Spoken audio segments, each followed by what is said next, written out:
नमस्कार, मैं अनिल सिंह पुनः हाजिर हूँ देश दुनिया की तमाम बड़ी खबरों के साथ। आप देख रहे हैं एमपी लाइव टुडे। आइए बढ़ते हैं खबरों की ओर।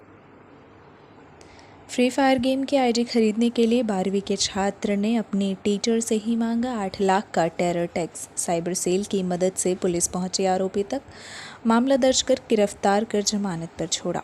कोविड में 12वीं की पढ़ाई ऑनलाइन करने के लिए पिता ने दिया था बेटे को मोबाइल। मध्य प्रदेश के भिंड जिले में फ्री फायर गेम खेलने के शौकीन नाबालिग किशोर द्वारा गेम की आईडी खरीदने के लिए 8 लाख रुपए का टेरर टैक्स मांगने जाने का मामला सामने आया है। नाबालिग द्वारा अपने ऑनलाइन दोस्तों के साथ योजना बनाकर पहले पर्चा फेंक कर फिर मोबाइल से मैसेज भेजकर और फिर कॉल कर अपने टीचर से ही 8 लाख रुपए का टेरर टैक्स मांगा गया और ना देने पर अंजाम भुगतने की धमकी भी दी गई। पीड़ित परिवार की शिकायत पर पुलिस ने मामला दर्ज कर आरोपी नाबालिग को गिरफ्तार कर लिया और फिर उसे नोटिस देकर छोड़ दिया। ऑनलाइन गेमिंग के शौकीन नाबालिग बच्चे के माता पिता को खबरदार करने वाली यह खबर देखना ज़रूरी है।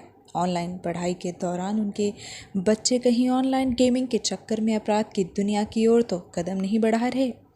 देखिए, आपको सावधान करती यह खबर। दरअसल दुनिया में स्मार्टफोन्स के बढ़ते प्रचलन और फ्री डाटा के चलते ऑनलाइन गेमिंग का ट्रेंड बहुत ही तेज़ी से बढ़ रहा है। कुछ सालों पहले ब्लू व्हेल नाम के एक चैलेंज गेम ने तो न जाने कितने लोगों की जान ले ली थी। इसके बाद आए पोकेमॉन गेम की वजह से कई लोगों को हादसों का शिकार होना पड़ा, कई अपनी जान गंवा बैठे। इस बढ़ते हुए ऑनलाइन गेमिंग की वजह से हर रोज़ हज़ारों लोग ऑनलाइन ठगी का शिकार भी हो रहे हैं, जिनमें सबसे ज़्यादा ठगी के मामले ऑनलाइन गेम फ्री फायर के ज़रिए किए जाने की शिकायतें आती हैं और इसका शिकार सबसे ज़्यादा बच्चे और युवा होते हैं। लेकिन यही गेम अब लोगों को अपराध की दुनिया में भी कदम रखने को प्रोत्साहित कर रहे हैं। ताज़ा मामला भिंड जिले के सामने आया है, जहां 12वीं के एक छात्र को ऑनलाइन पढ़ाई के लिए पिता ने मोबाइल खरीद कर दिया, लेकिन छात्र ऑनलाइन गेम फ्री फायर खेलने में लग गया और 20,000 रुपये गंवा दिए। आगे खेलने के लिए आईडी खरीदने के लिए उसे 35,000 रुपये की ज़रूरत थी, जिसके लिए स्कूली छात्र द्वारा उसे पढ़ा चुके अपने टीचर के परिवार को टेरर टैक्स की मांग करते हुए जान से मारने की धमकी तक दी गई। धमकी के बाद परिवार पूरे 2 दिन दहशत में रहा जब तक आरोपी गिरफ्तार नहीं हो गया। मामले का खुलासा उस वक्त हुआ जब दबोह का रहने वाला रामेश्वर दयाल शर्मा का परिवार दबोह थाने पहुंचा और अज्ञात व्यक्ति द्वारा पर्चा फेंककर और मोबाइल फ़ोन पर मैसेज और कॉल के जरिए पैसे मांगने और न देने पर अंजाम भुगतने की धमकी देने की शिकायत दर्ज कराई। दबोह के वार्ड नंबर 11 के रहने वाले रामेश्वर दयाल शर्मा के घर रविवार को एक किशोर ने पत्थर में लपेट कर पर्चा फेंका था, जिसमें एक मोबाइल नंबर लिखा हुआ था। साथ ही कहा गया था कि इस नंबर पर तुरंत कॉल करें, नहीं तो अपने परिजनों में से किसी को खो देंगे। इस तरह की धमकी मिलने के बाद पीड़ित परिवार के लोगों ने कई बार पर्चे में लिखे मोबाइल नंबर पर संपर्क करने की कोशिश की, लेकिन कोई जवाब नहीं आया, जिस पर उन्हें लगा कि किसी ने शरारत की होगी।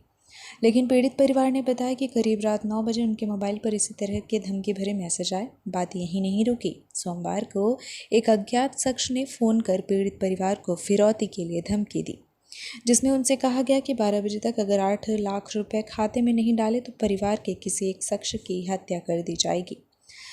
देखा जाए तो सीधी तौर पर इस तरह की धमकी मिलने के बाद परिवार दहशत में आ गया।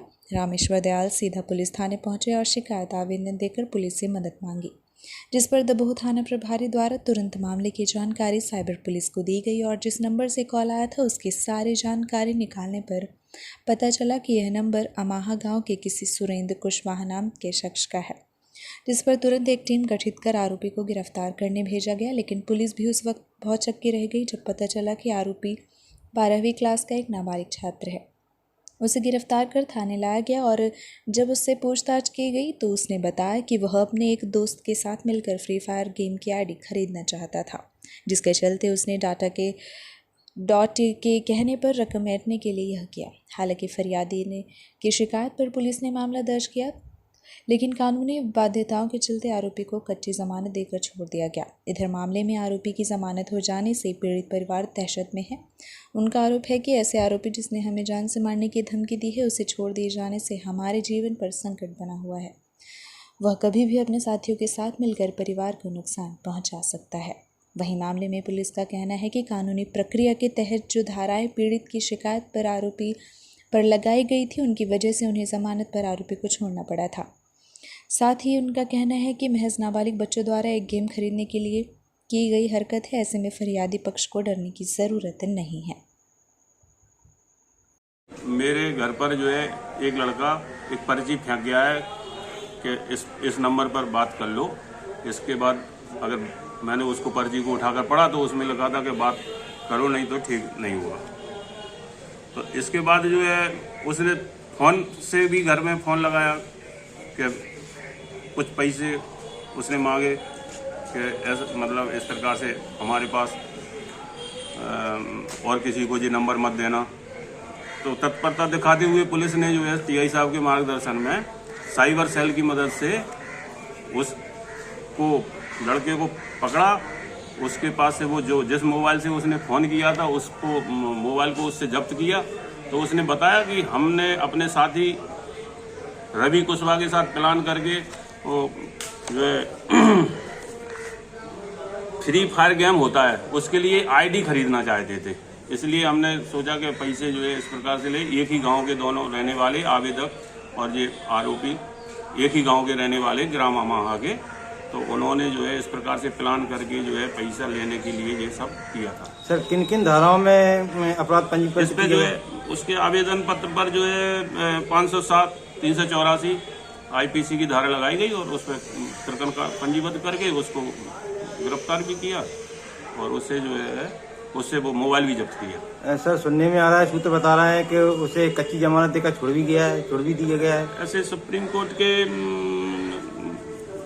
रूलिंग है कि 10 साल से 7 वर्ष से जिनमें कारावास कम है उनको जो है हम धारा 41A का नोटिस देकर के फ्री करते। सर अभी जो पीड़ित परिवार आरोप लगा रहा है कि इन बच्चों के माध्यम से उन्हें धमकियां मिली हैं, कभी भी उन्हें जान माल का खतरा हो सकता है। अब इतनी बड़ी वारदात होने के बाद यदि कोई घटना घट सकती है तो उसके लिए जिम्मेदार कौन होगा? जब हमने इतनी तत्परता से साइबर सेल की मदद से अपने टीआई साहब के साथ मिलकर जो है उसको तुरंत 1 घंटे में कार्रवाई कर ली है और उसके जो साथी हैं उन पर भी दबाव बन रहा है, उनको भी गिरफ्तार करेंगे, उनको भी पकड़ेंगे। इसके बाद ऐसी कोई बात नहीं है कि कोई धमकियां देंगे। उनने जो है फ्री फायर गेम के लिए आईडी खरीदने के लिए सर आपने सवाल का सही जवाब नहीं दिया। हम आपसे ये पूछ रहे हैं कि वर्तमान में पीड़िता के द्वारा आरोप लगाया जा रहा है कि इतनी धमकी भरे खत आए हुए हैं, इसके साथ साथ उनके द्वारा फोन के माध्यम से भी धमकी दी गई है, फिर भी पीड़िता को कच्ची जमानत देकर छोड़ दिया गया है। ये तो सुप्रीम कोर्ट की या कानून की रूलिंग है कि उसमें जो है जो धाराबंदी थी उसमें प्रकरण पंजीबद्ध किया है, उसमें प्रकरण पंजीबद्ध कर लिया है। उसमें जो है जो धारा बन रही थी तो 507 और 384 आईपीसी का प्रकरण पंजीबद्ध करके मुकदमा कायम किया।